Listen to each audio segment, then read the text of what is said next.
At ayan mga ka-crypto, pag-usapan na naman po natin ang balitang XRP at saka XLM. Sabi po sa ating balita dito kay Times Tabloid ay finance coach.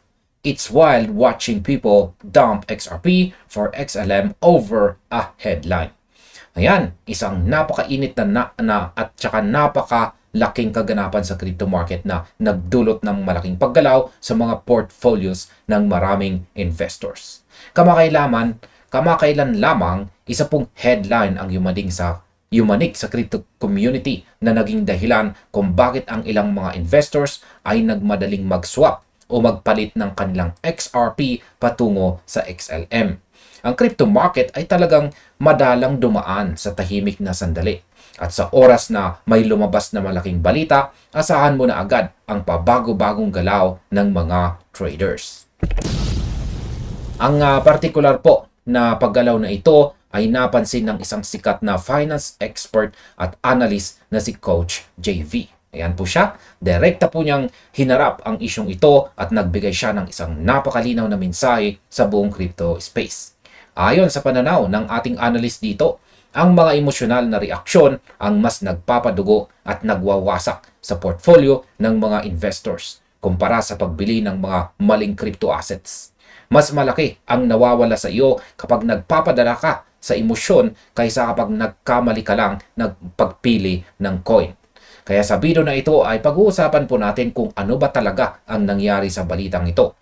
Bakit nagpanik ang marami at kung ano ang tamang mindset na dapat po nating hawakan sa mga ganitong sitwasyon.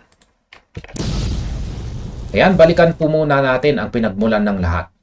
Noong May 27, 2026, ang DTCC kasama po ang Stellar Development Foundation ay nag-announce ng kanilang mga plano na i-connecta ang tokenized securities platform ng DTCC direkta sa Stellar Network. Ang integration na ito ay isa pong malaking hakbang dahil gagawin itong available ang mga DTC custodied securities sa isang public blockchain sa kauna-unahang pagkakataon sa kasaysayan ng finance. Sakop po nito ang Russell 1000 stocks, ETFs, at ang US Treasuries na may tatlong rollout bago po matapos ang first half ng taong 2027 or ang next year na taon. Dahil po sa balitang ito, si XLM ay biglang lumipad at umakyat po ng higit 14% sa loob ng maikling panahon. Ang announcement na ito ay kumuha ng napakalaking atensyon sa iba't ibang crypto communities. At dito na nga nagsimula ang problema. Dahil maraming investors ang itinuring ang balitang ito bilang isang go signal o green light para ibenta na ang kanilang mga XRP.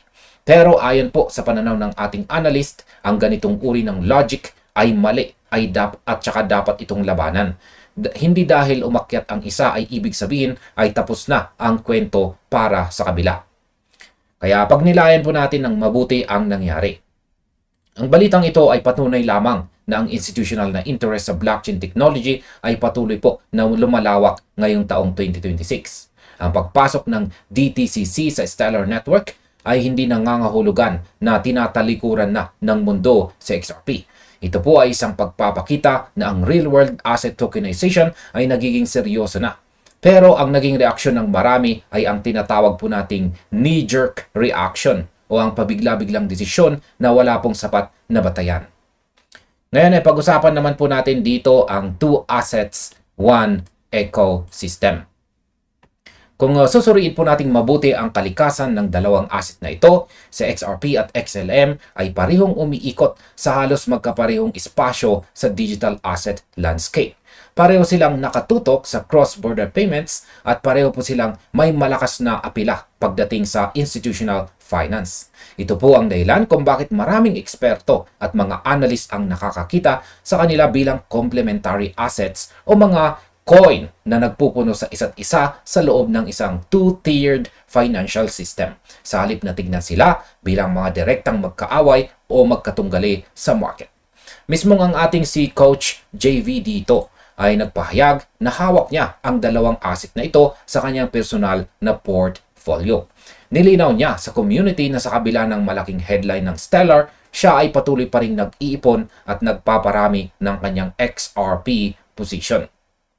Ang kanyang argumento ay nakasentro po sa isang napaka-fundamental na principles ng economy. Walang iisang blockchain, walang iisang kumpanya, at walang iisang protocol ang may kakayahang mag-dominate sa buong global financial system.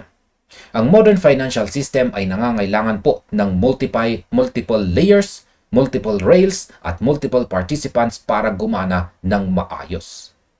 Ang isang headline ay walang kakayahang baguhin ang pangmatagalang structure na ito. Kaya isipin po ninyo mga crypto, sa isang simpleng halimbawa, sa mundo ng traditional na finance, mayroon tayong Visa at mayroon din tayong Mastercard. Mayroon tayong Feedwire at mayroon ding Swift. Hindi dahil gumawa ng isang malaking partnership ang Mastercard ay bigla mo nang ibebenta ang lahat ng shares mo kay Visa. Ang market ay napakalaki para sa iisang player lamang. Ang global cross-border payment market ay nagkakahalaga ng trilyong-trilyong dolyar araw-araw. Ang pag-aakala na isang barya lang ang sasalo sa lahat ng transaksyon ito ay isang malaking pagkakamali sa pag-unawa kung paano po tumatakbo ang macroeconomics. Pag-usapan naman po natin ang sakit ng mga crypto investors o ang tinatawag pong the behavior problem.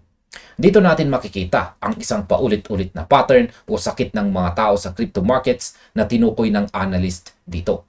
Maraming investors ang palipat-lipat lang mula sa isang narrative patungo sa isa pang narrative. Palagi nilang hinahabol ang mga maiinit na headlines nang hindi man lang nagtatayo ng sariling malalim na conviction o matibay na pananalig sa kanilang mga piniling project. Gaya po ng sinabi or mensahe ng ating analyst sa kanyang opisyal na pahayag, ang mga ganitong uri ng traders ay opisyal na gumagalaw mula sa headline patungong headline, mula sa narrative patungong narrative, at mula sa influencer patungong influencer. Palagi nilang hinahabol ang susunod na tinatawag na guaranteed winner sa halip na maglaan ng oras para sa sapat na research, mahabang pasensya at malalim na pag-unawa sa technology at utility ng asset. Ang ganito pong emotional na pattern sa pag-invest ang siyang pangunahing dahilan kung bakit nawawasak ang mga crypto portfolios. Hindi dahil sa masama o walang kwenta ang mga assets na binibili nila, kundi dahil ang kanilang decision-making process ay purong reactive o nakabase lang sa panandaliang reaksyon.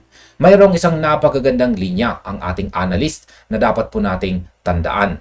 Ang sabi po niya dito ay weak hands react. Ayan, highlight lamang po natin. Ayan, weak hands react, disciplined investors position. Ayan. Ang mga mahihinang kamay ay mabilis magpanik at magbago ng isip sa bawat ihip ng hangin, habang ang mga disiplinadong investors ay tahimik na pumuposisyon para sa pangmatagalang hinaharap. Kung titignan po natin ang kasaysayan ng kripto, ang mga taong yumaman at naging matagumpay ay ang mga taong nanatili sa kanilang pwesto kahit noong mga panahong tila walang pumapansin sa kanilang mga hawak na coin. Ang paglipat po ng pondo habang lumilipad na ang isang asset gaya ng pag-akyat ng 14% ni XLM ay madalas na nagre-resulta sa pagbili sa mismong peak o tuktok, at pagkatapos ay maiiwan kang nakalutang kapag nagkaroon po ng market correction. Yan, pag-usapan naman po natin ang strategic positioning ni XRP. Ang pangunahing paniniwala ng ating analyst pagdating po kay XRP ay hindi po nagbago sa kabila ng ingay ng stellar headline. Sa XRP ay nananatiling matatag na nakaposisyon para sa isang napakahalagang papel sa umuusbong na global financial system. Ang kamakailang DTCC at stellar announcement ay hindi nagpabago sa katotohanan ito. Sa katunayan, kung titignan mo ito sa mas malawak na pananaw, ang balitang ito ay nagpapatibay pa nga sa kaso ng XRP dahil ipinapakita nito na ang institutional na interest sa blockchain-based payment infrastructure ay mabilis na lumalaki sa iba't ibang uri ng digital assets ngayong pong taong 2026. Sa XRP ay may sariling network, may sariling mga partnerships at may sariling liquidity hubs na binuo sa loob ng maraming taon ng pakikipagtulungan sa mga central banks at malalaking institution ng finance sa buong mundo. Ang development ng Stellar ay dapat pong tingnan bilang isang validation na ang buong industriya ay papunta sa tamang direksyon, hindi bilang isang banta na magpapabagsak kay XRP. Kapag ang isang industriya ay lumalawak, lahat ng mga lehitimong players na may totoong utility ay nakikinabang. Isipin mo ito na parang pag-usbong ng mga smartphone noong araw. Noong naglabas ng magandang feature ang isang kumpanya, hindi ibig sabihin ay nawalan na ng saysay ang iba pang mga brands. Ang paglaki ng market ay nagbibigay po ng espasyo para sa maraming matatag na kumpanya. Sa crypto space, ang utility at infrastructure ng XRP ay masyadong malalim para mayanig lang ng isang single partnership announcement mula sa ibang network. Ngayon ay dito po natin kailangan pag-usapan ang konsepto ng FOMO o Fear of Missing Out na madalas pong maging mitsa ng pagkabigo ng maraming retail traders.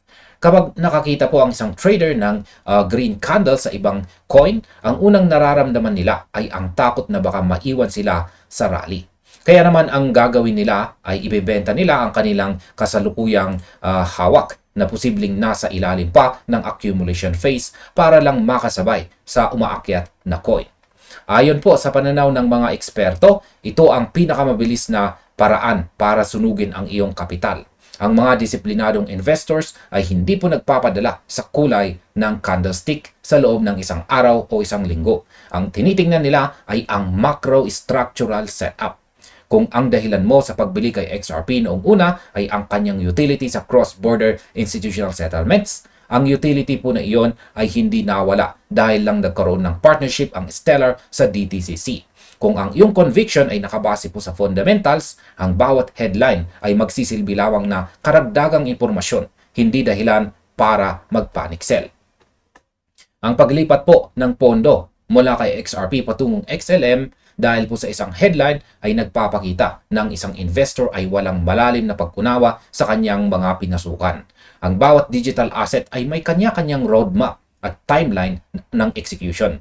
Kaya ang susi po sa tagumpay sa market na ito ay ang pagkakaroon ng sapat na patience o pasensya na hintayin ang pag-usad ng roadmap sa iyong piniling project. Sa halip na maging parang isang dahon na sumasabay lang sa kung saan umiihip ang hangin ng hype. Ayan, ang terminong weak hands naman ay madalas po nating marinig sa mundo ng crypto trading. Sila ang mga uri ng investors na madaling matakot sa kaunting pagbaba ng presyo o madaling maakit sa kaunting ingay ng ibang project. Sila ang mga karaniwang nagiging biktima ng tinatawag na market manipulation, kung saan ang mga malalaking whales ay naglalabas ng mga headlines para magdulot ng panic upang makuha nila ang mga coins coins na ibinebenta ng mga retails sa retail traders sa mas murang halaga. Sa pananaw po ng ating analyst, ang pag-iwas sa pagiging bahagi ng weak hands ay nangangailangan po ng patuloy na edukasyon sa sarili at pagbuo ng matibay na conviction sa pamamagitan ng personal na research. Hindi po sapat na bumili ka ng isang crypto asset dahil lang may narinig kang magandang prediction mula sa isang influencer o sa isang article sa internet. Kailangan mong maintindihan ang core value proposition nito. Kapag mayroon kang matibay na kaalaman, ang mga headlines na gaya po ng Stellar at DTCC partnership ay hindi po magiging sanhi ng takot. Sa halip, titingnan mo ito bilang isang positibong sinyales na ang buong crypto financial infrastructure ay tinatanggap na ng traditional na mundo ng finance. Ang development ng Stellar ay patunay po na ang konsepto ng public blockchain integration sa mga malalaking clearing at settlement institutions ay hindi na lang isang pangarap, kundi isang katotohanan na nagaganap na ngayon mismo sa taong 2026. At dahil si XRP ay isa sa mga nangunguna sa larangang ito, ang tagumpay po ng buong sektor ay magiging paborable rin para sa pangmatagalang hinaharap ni XRP. Ngayon, kung titignan po natin ang direksyon ng market sa hinaharap, ang keyword na dapat po nating laging tandaan ay ang interoperability o ang kakayahan ng iba't ibang blockchain networks na mag-usap at magpalitan ng impormasyon at halaga sa isa't isa. Ang hinaharap po ng global finance ay hindi magiging eksklusibo sa iisang network lamang. Magkakaroon po ng mga private ledgers, mga pampublikong blockchains at mga hybrid systems na magkakaugnay sa lahat. Ang XRP Ledger at ang Stellar Network ay parehong may mahahalagang papel na gagampanan sa malawak na ecosystem na ito. Ang pag-unawa po sa aspetong ito ang nagbibigay sa mga disiplinadong investors ng kumpiyansa na manatili sa kanilang mga posisyon. Ang pananaw ng ating analyst na nagpapaalala sa atin na ang ingay sa short-term chart at short-term headlines ay madalas na isang malaking distraction lamang mula sa tunay na pangmatagalang halaga ng asset. Kaya naman, sa susunod na makakita ka ng isang dambuhalang headline na nagpapakita ng biglaang pag-akyat ng isang coin, bago mo pindutin ang button para iswap ang iyong kasalukuyang holdings, tanungin mo muna ang iyong sarili. Nagbago ba ang fundamentals ng hawak ko? Nawala ba ang utility nito? Kung ang sagot ay hindi, ibig sabihin ay emosyon lang ang nagdidikta sa iyong plano. At ang emosyon ang pinakamalaking kaaway ng isang matagumpay na investor. Ayan, sa kabuuan, ang paggalaw po ng market na dulot ng DTCC at saka Stellar Partnership ay isang malinaw na paalala kung gaano kabilis magpadala sa emosyon ang maraming crypto investors. Ang pagbenta kay XRP para lang sumabay sa 14% na pag-akyat ni XLM ay isang klasikong halimbawa ng pabigla-biglang reaksyon na madalas nagiging sanhi ng pagkalugi ng isang portfolio. Gaya nga ng ibinahaging pananaw dito ng ating analyst na si Coach JV, ang susi sa tagumpay sa crypto landscape na ito ngayong taong 2026 ay ang pagkakaroon ng disiplina, mahabang pasensya at malalim na conviction na nakuha sa pamamagitan po ng sapat na pananaliksik o research. Sa XRP ay nananatiling matatag sa kanyang strategic position sa modern financial system at ang paglago ng ibang mga assets sa parehong sektor ay isang validation ng buong industriya, hindi po isang banta. Kaya yan mga ka-crypto, manatili po tayo disiplinado sa ating pag-invest. Huwag po nating hayaang ang mga panandaliang headlines ang magdikta sa ating pangmatagalang tagumpay at lagi po nating tandaan na ang mga matatag at edukadong kamay ang siyang palaging nananalo sa dulo ng laban. At ayan, hanggang dito na lamang po tayo sa video na ito mga ka-crypto. Marami pong salamat sa inyong panunood. Panoorin na rin po nyo ang recommended or suggested video natin dito.